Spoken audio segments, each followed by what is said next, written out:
back.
Just skip the music before the service. Okay. Well, I got 2 minutes.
Good morning.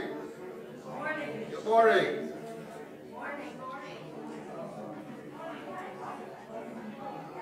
Good morning. Welcome to the Unitarian Universalist Congregation of Venice, or as we call it, UCOV, which is much easier to say. Each one of you is very welcome, no matter who you are, whomever you choose to love, wherever you are on your journey, we bid you welcome. We are delighted you chose to be with us today. We hope you will find something in today's service that inspires you. My name is Dave Lyon, and I will be your worship associate today. If you'd like to learn more about UCOV and all that we offer to stimulate learning and connection, please visit our website at uucov.org. And be sure to check out our Facebook page, which I think is really outstanding, thanks to Marcia's efforts. If you're joining us online, we are excited to have you join our service. We missed you last week. Is anyone visiting us for the first time that's brave enough to tell us your name and where you're from? We got a couple there. Gee, wait for a microphone so the people at home can hear you.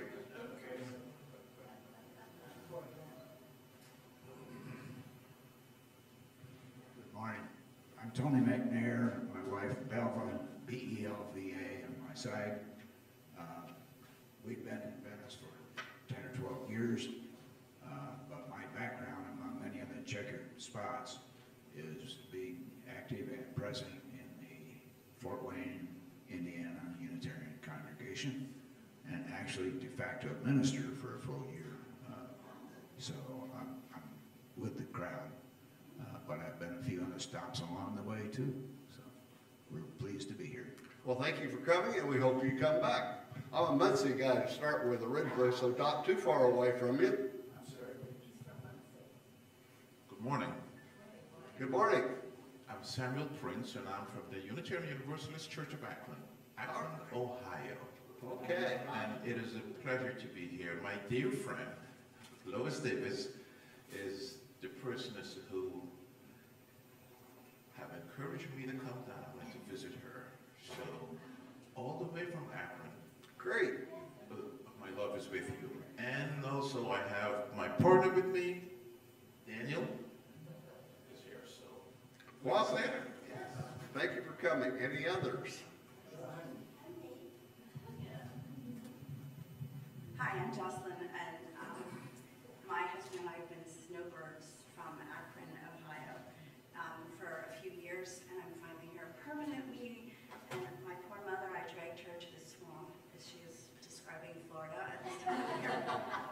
So I moved her down with me into Grand Living, and I've been Unitarian since I was a child.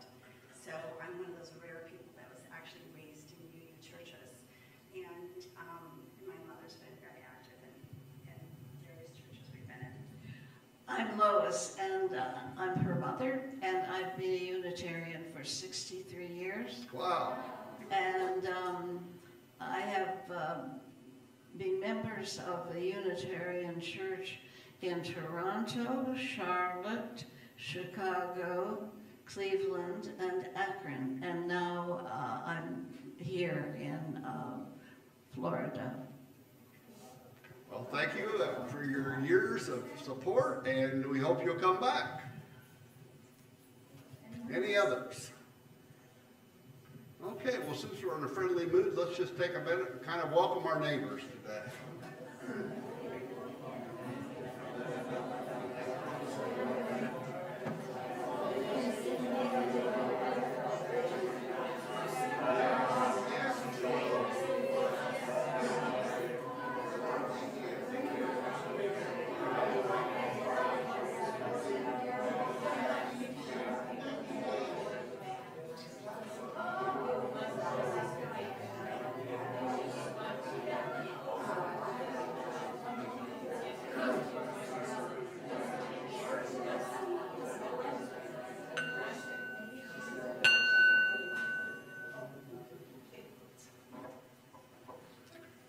As far as announcements, there's a few on the back of your order of service.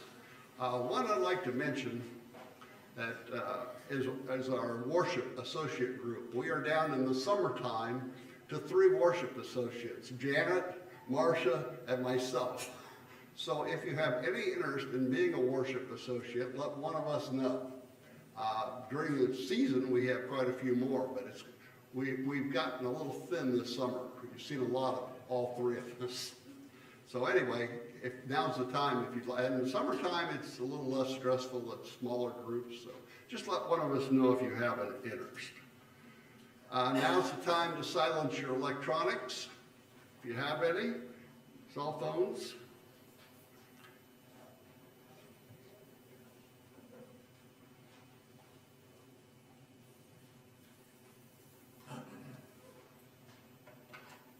I chose a chalice lighting today by the Reverend Odette Fulbright Folsom. And she writes, This light we kindle is set in the lamp of our history. We inherit this free faith from the brave and gentle, fierce and outspoken hearts and minds that have come before us. Let us be worthy inheritors of this faith, and through our good works, pass it boldly to a new generation. Mary Ann will do our opening number.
Thank you, Mary Ann. That was great. That was great.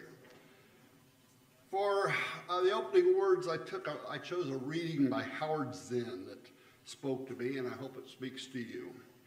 He writes, "To be hopeful in bad times is not just foolishly romantic.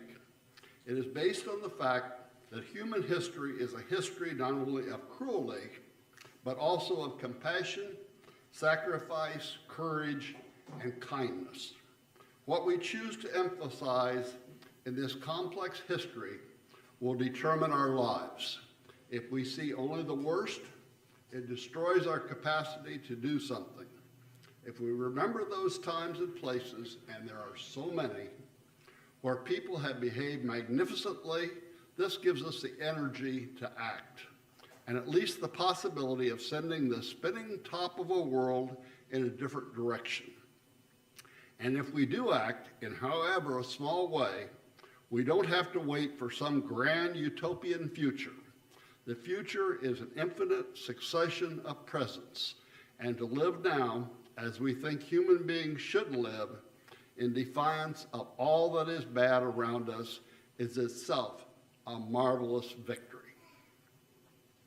And now I'd like to do a quick introduction of our guest today. Our guest today is Kristopher Geddie.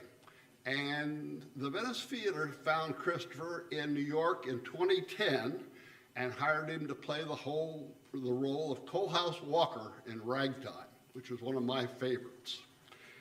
Now, Coalhouse didn't make it through the show. He got shot and killed toward the end, but Kristopher survived. And almost immediately after the end of the show, Kris was hired as the director of diversity. Last year, when Murray Chase retired, Kris was named the executive director of the theater. As we know, Hurricane Ian did mass destruction of the Venice Theater. We've seen many pictures of all the damage. Under his leadership, the theater is focused on recovery efforts and the associated fundraising when insurance did not nearly cover the cost. And I've asked Kris to give us a brief update on the rebuild and the fundraising. Kris?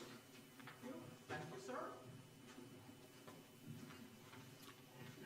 Well, hello. Hello. So this is my brief update on the theater. I'm not going to go into explicit detail because there's lots of numbers and, there's probably a lot too many numbers. But as most of you have seen and saw the damage done by Hurricane Ian to Venice Theater, you saw the back wall is no longer there. The entire back wall and the fly loft was destroyed, and it had and is the image most folks see when they see damage of the city of Venice for the Hurricane Ian damage. And that damage did about $14 million in damage. And that was something we didn't know. We had no clue how much damage was done at the time, because at the time, there was no electricity. There was water standing inside the remaining parts of the building. So after rehabilitation and engineers, structural and construction engineers, we came in to see what could be salvaged, what could be saved, and what had never actually been touched. Because if any of you have been in the theaters before the hurricane, you saw that we had just finished the renovations of the lobby and restrooms. They were gorgeous. But Kim Kohler, our facilities manager, thankfully insisted we do our jobs and close the doors before we sealed everything up for the hurricane. And the lobby was not touched. The lobby and the restrooms was perfectly dry. All the brochures that were on the tables were still there in perfect condition. But everything from the back wall to the edge of the stage was gone, which included the 46-feet fly loft, all the curtains, all this, we call them soft goods, all of those were gone. The walls were gone, and there was water damage throughout the building. And as of right now, we have over 200 patches on the roof. Many of you have been to shows there since then, which meant we moved all of what we referred to as the spaghetti electricity, because as the walls exploded, all the electricity and the lines were just crumbled. But to get back into the other side of the building, which was quite salvageable, we had to move, or I didn't do it, FPL did it, just so you know, move all the electricity and the remnants from one side of the building to the other. So temporary power went through.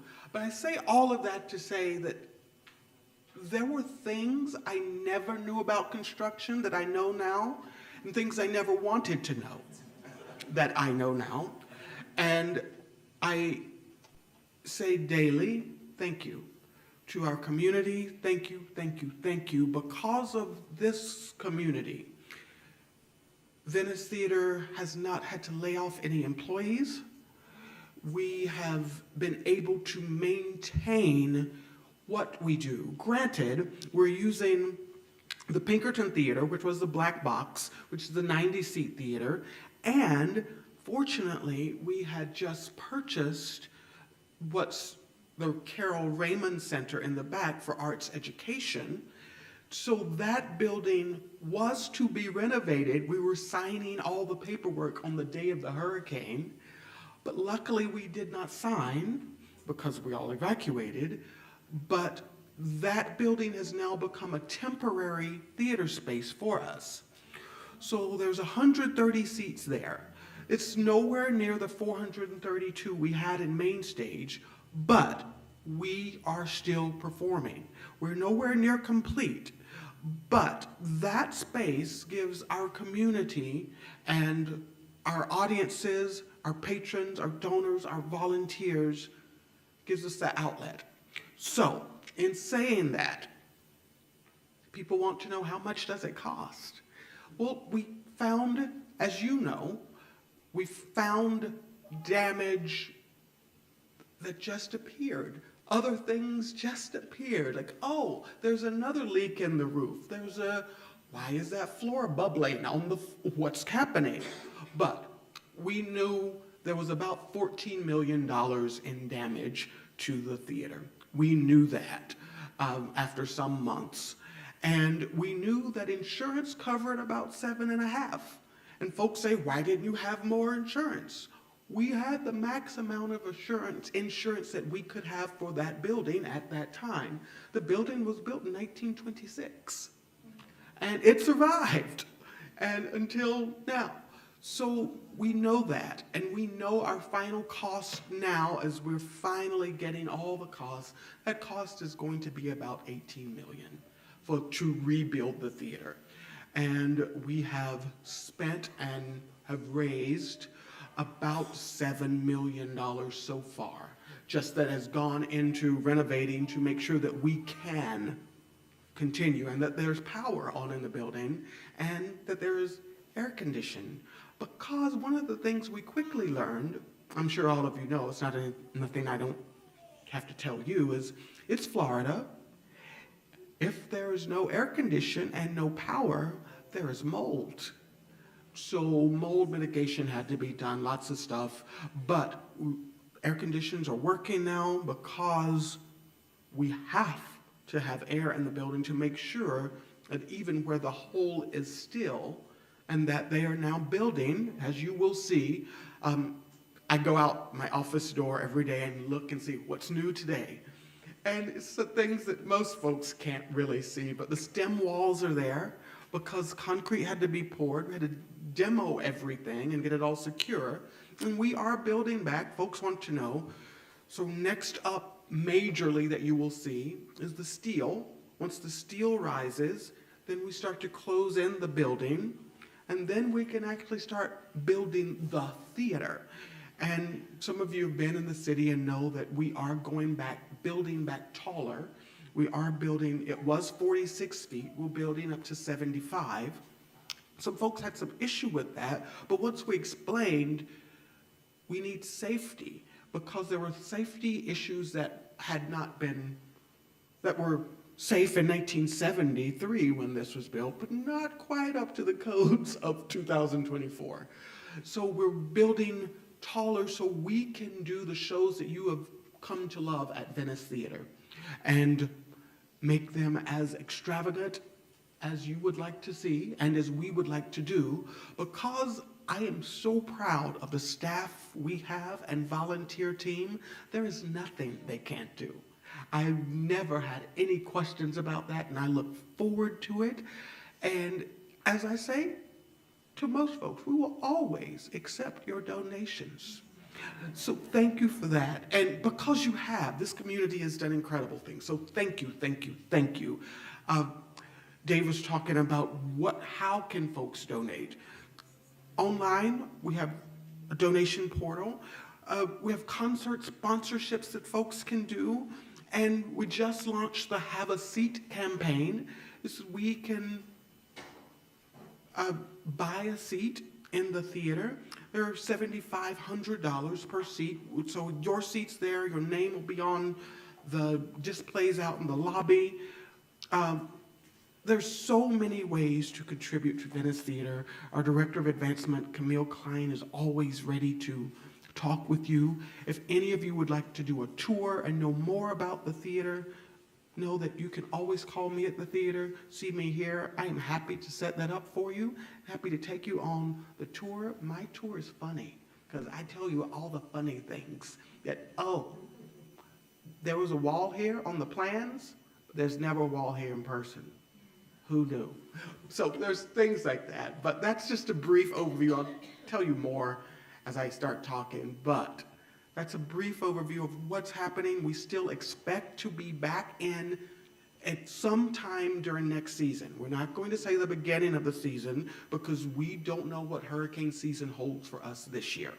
So we have to manage expectations there and be realistic because we're building a 75-foot building in the middle of hurricane season.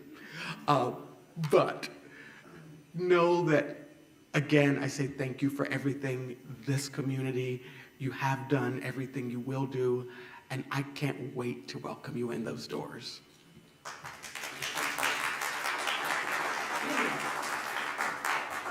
Thanks for the update, Kris. Let's stand in body or spirit and sing hymn in blue hymnal. All the words will be up here.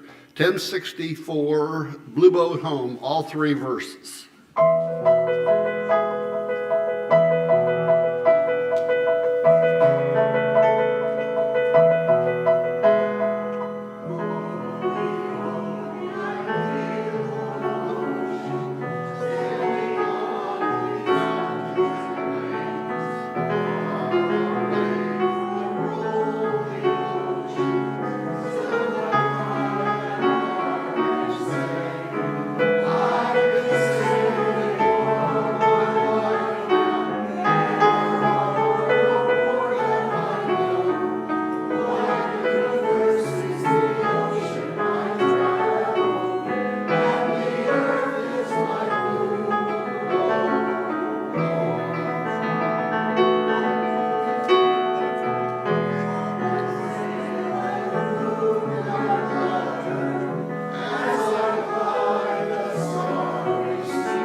Be seated, please. It's now time for our offering. Giving is a sacred practice, and when you give to your church, you also receive. As usual, our offering words are offered with levity, because giving should always happen with a smile. So here goes. An 85-year-old woman was arrested for shoplifting. When she went before the court, the judge asked, "What did you steal?" She said, "A can of peaches," and she replied that she was very hungry. The judge asked her how many peaches were in the can, and she replied, 6. Then the judge said, "Then I will give you 6 days in jail." Before the judge could pronounce the punishment, the woman's husband spoke up and asked the judge if he could say something. The judge said, "What is it?" Husband said, "She also stole a can of peas." This morning's collection will now be taken.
Thank you so much for your generosity. It's time for celebrations and sorrows. A church is not a building, but the people. As a community of human hands and human hearts, we come together here to share our laughter and our tears. We are entering into a time of sharing our joys and concerns. You can raise a hand and a microphone will make its way to you. Please share information only with permission. Do we have anybody? Yes.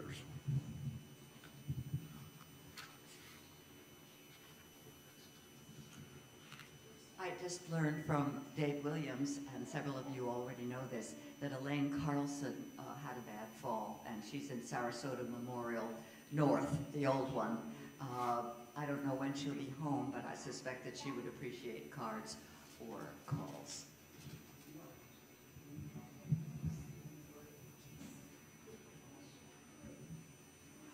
Hi, I'm Donna Jewett. I'm actually back from British Columbia, and I went up to see my brother to celebrate my birthday. Thought I'd get cooled off up there. It was 106.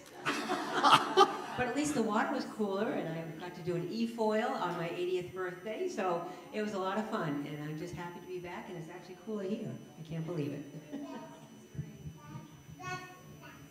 Anybody else? Any joys, celebrations, milestones? Eddie?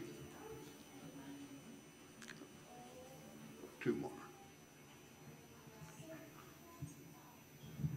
Good morning, everybody. I just want to wish my wife a happy birthday today. It's her birthday today, and she's sitting at home watching it, so happy birthday, Susan. Happy birthday, Susan.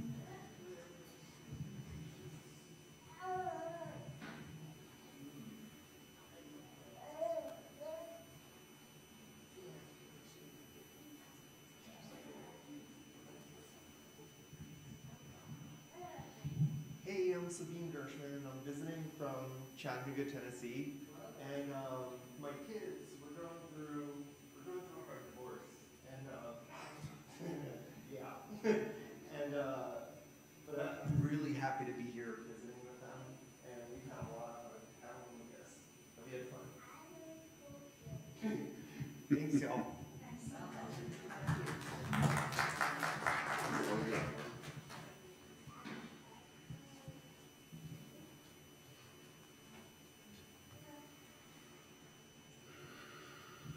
Sorry to be giving Jean such a workout this morning.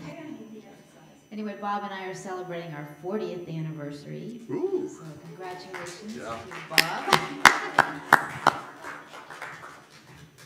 And I think Cindy and her husband are celebrating their 61st anniversary. The flowers up on the pulpit in honor of that.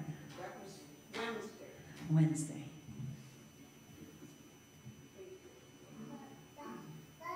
Thank you. May the gratitudes and celebrations among us on this day become a blessing to us all. May the concerns and sorrows of those be shared in all our hearts. A burden shared becomes a load lightened. For the meditation, I've chosen words written by the Reverend Jennifer Von Rue. And she writes, our hearts are stretched, let me start over. Spirit of life and love, God of many names, our hearts are stretched thin. We see and hear the devaluing of people of color, of those with disabilities, of women, of immigrants. This list, incomplete as it is exhausting. And yet we hold fast because we carry hope in our hearts. Hope that together we can dismantle systems of oppression. Hope that the collective of American humanity will look at one another and say, this has got to change. However thin our resilience may be wearing, we do not give up or give in. We look around and see our friends and neighbors carrying signs, moving and marching together because we must not give up. Please join me in 1 minute of silent meditation.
Thank you, Mary Ann. That was wonderful. Thank you.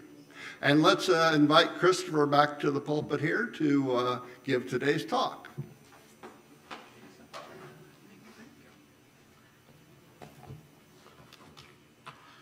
So good morning again. Good morning. It is a pleasure to be back here speaking with you again. I've loved each time I've come. I felt so welcomed, so thank you. I have learned the older I get in my life, the more I appreciate hearing the words, thank you, and hearing it said from others to others, because I don't think we hear it enough. So you'll hear me say it more often today. So thank you for welcoming me back. So the first time I was here, I talked to you about my job as Director of Diversity at Venice Theater and how I came to do Ragtime in 2010. And I talked about the job, I talked about what brought me here, and I talked about what I called the open door syndrome.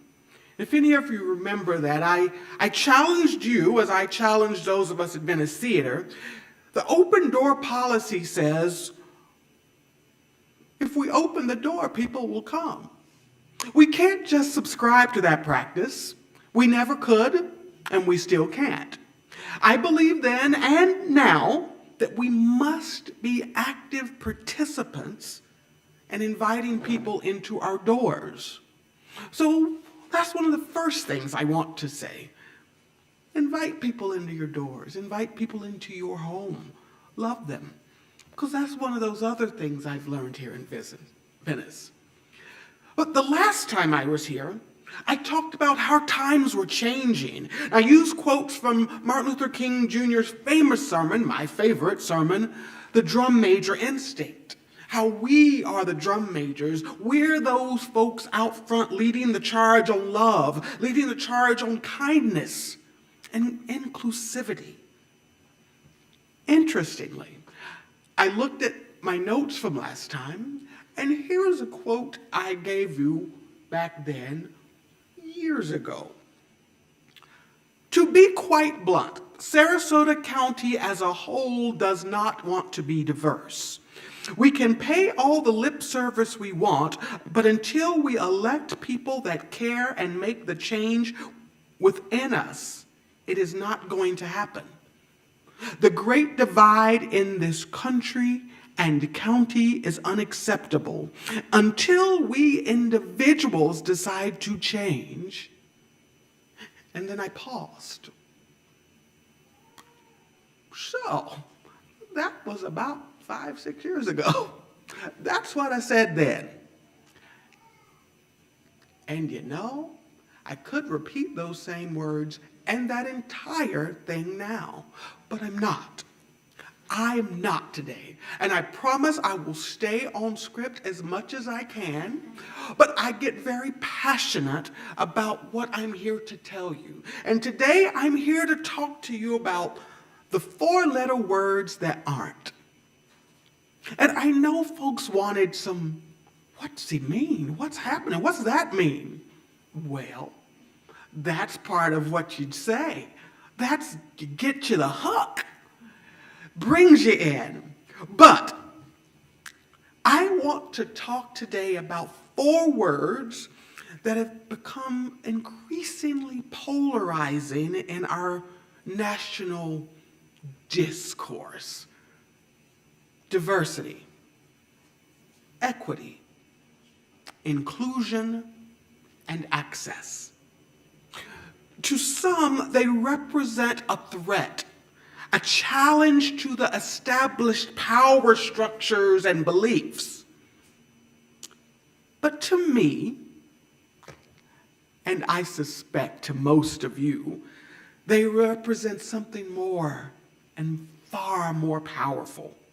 The promise of a society where everyone, regardless of their background, has an equal opportunity to succeed. These are not buzzwords or empty phrases. They're fundamental principles that move us forward as a human race. Here in Florida and in other states across this country, we are seeing a disturbing trend. Politicians driven by a desire for power and an unwillingness or a willingness to stoke division, they're launching an all-out assault on the principles of diversity, equity, inclusion, and access. They're banning books, restricting curriculum, and passing laws that roll back hard-won protections for marginalized communities. In May 2023, legislation was put in place to prohibit public colleges and universities from funding diversity, equity, and inclusion initiatives here in this state. Just last week, our county commissioners decided that embracing our differences, the annual exhibit, which is a culmination of a year-round activities using arts as a catalyst to create awareness and promote understanding and engagement, were not worthy of funds. One of the commissioners said, "Embracing our differences does not pass the litmus test." That was a quote from one of our commissioners. I refrain from my opinion on that, but I have been fortunate enough to work with Embracing Our Differences since 2011, and now I serve on advisory board for Embracing Our Differences Advisory Council. And I can say, without question, only goodwill comes from embracing our differences.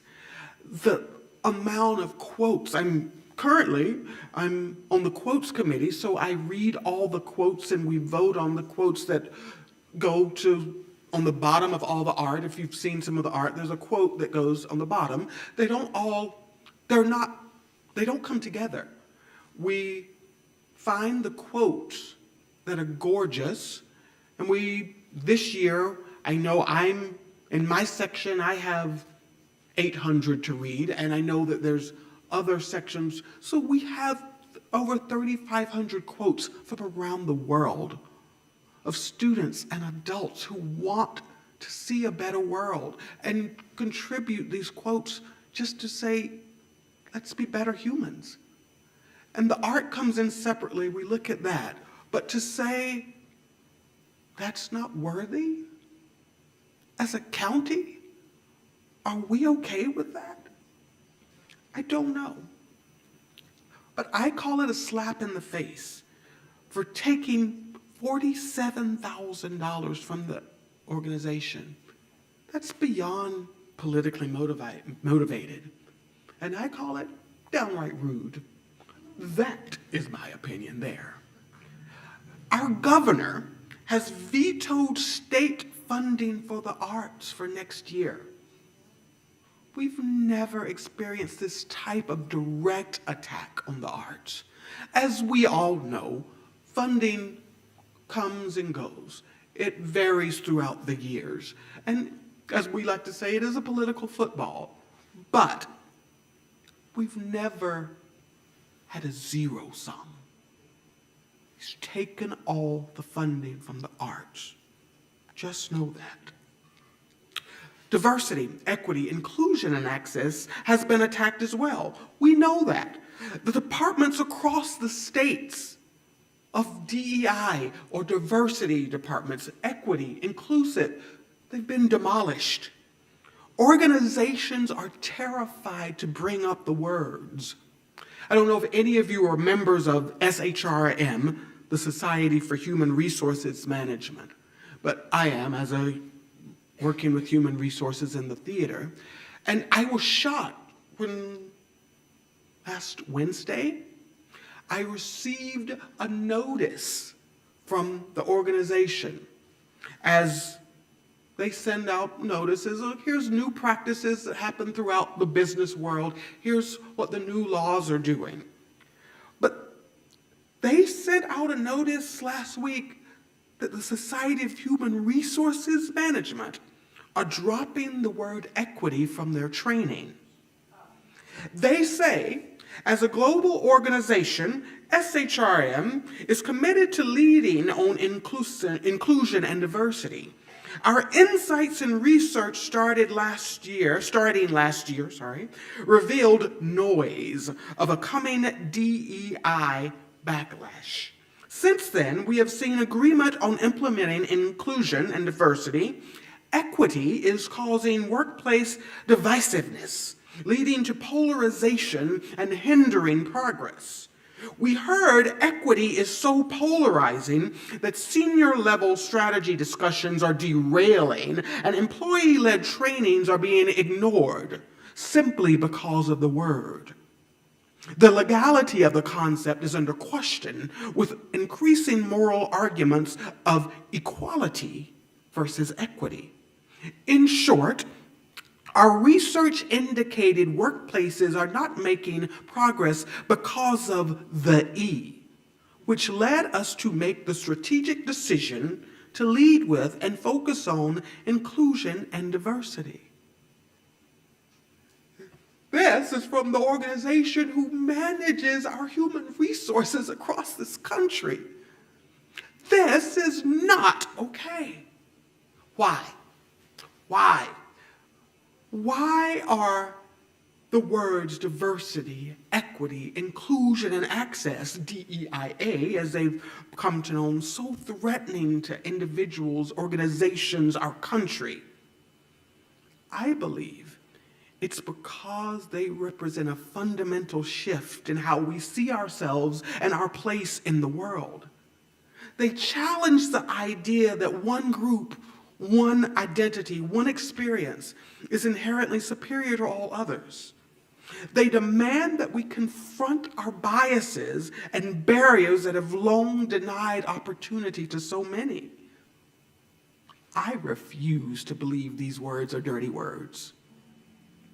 Fortune magazine just recently says, when DEIA advocates don't make for good faith questions posed by people who are seeking to understand, we create a vacuum of information that is right now being filled by a more threatening and factually incorrect set of answers.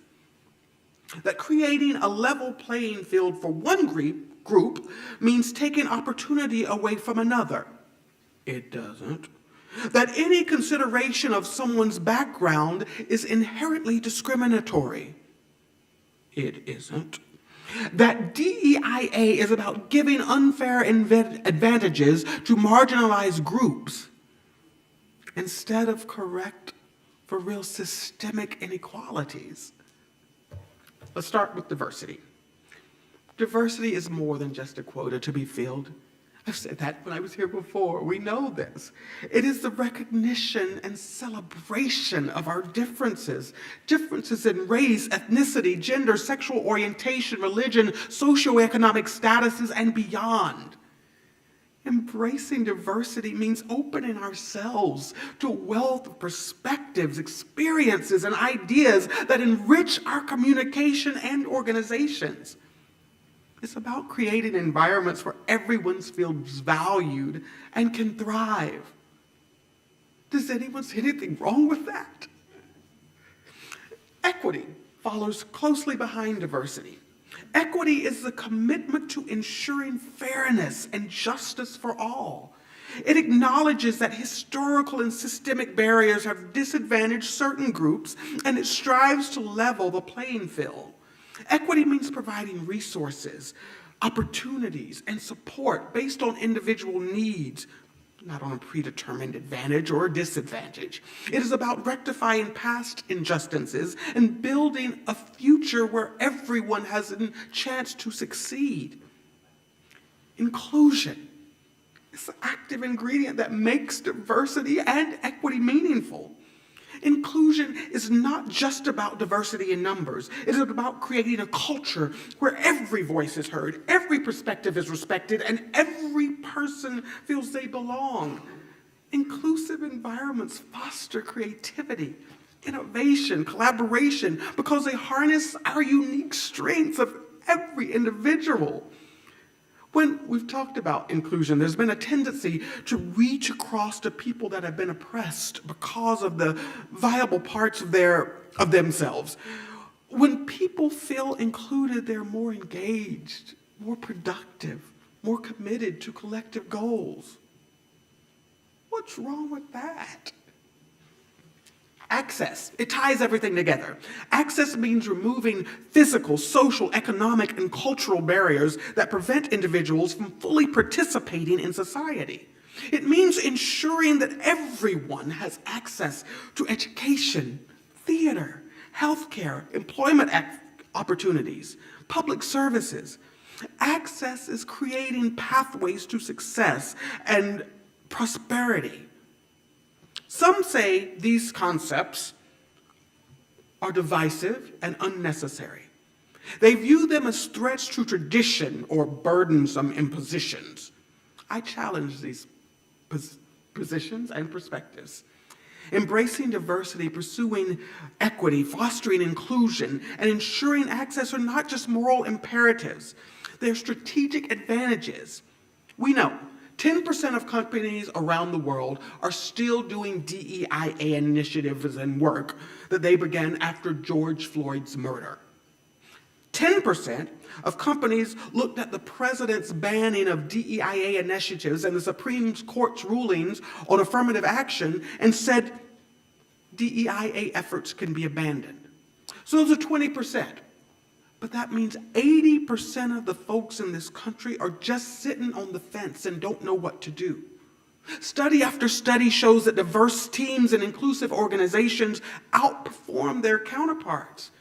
They're more innovative, more adaptable, better equipped to navigate our global landscape.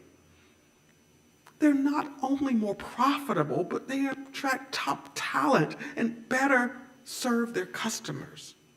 And another thing, diversity, equity, inclusion, and access is not a game. Embracing these principles does not mean we take away from one group to give to another. It means expand the pie so that everyone can have a slice. I like pie. You like pie. We all deserve it.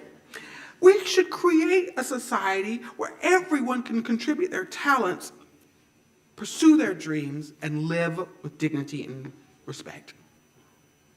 So as I close, I beg of you, remember and shout it from the rooftops.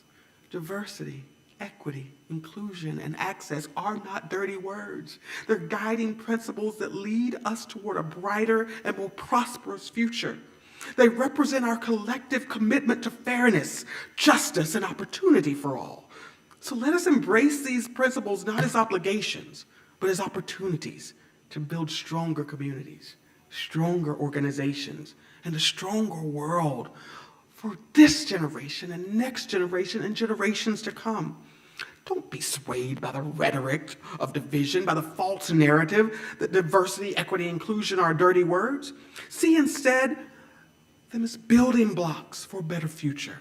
A future where every child can see themselves in the curriculum, where every voice can contribute to our shared conversation.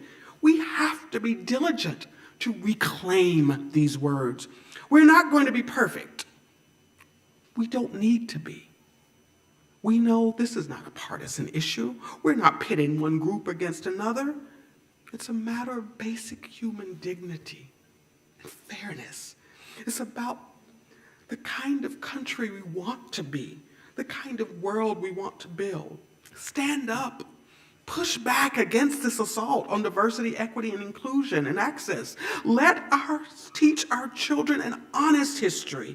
Open the doors of opportunity. Embrace the diversity that has always been our greatest strength in this country. Foster inclusion. So that is how I see we move forward together in the spirit of justice, compassion, and equity for all. Thank you.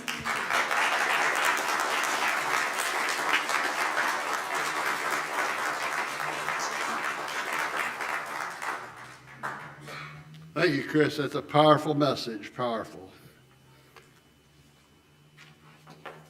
We extinguish this flame, but not the light of truth, the warmth of community, or the fire of commitment.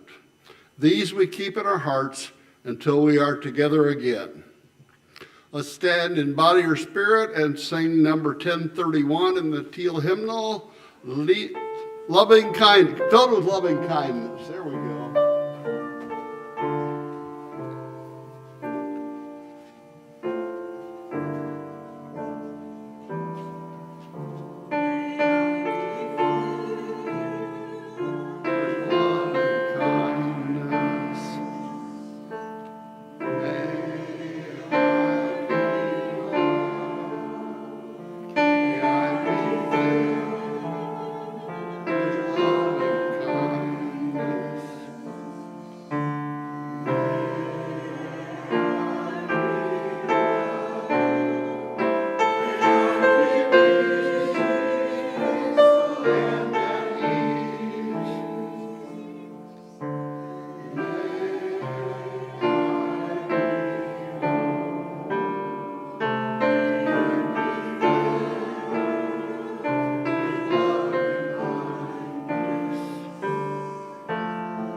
We have come to the end of our service, but not our calling in the world.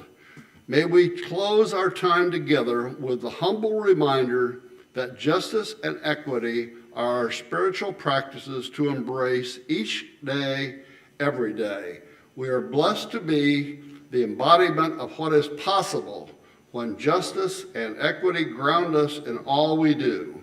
May we go forth with the light and warmth of the chalice in our hearts until we are together again.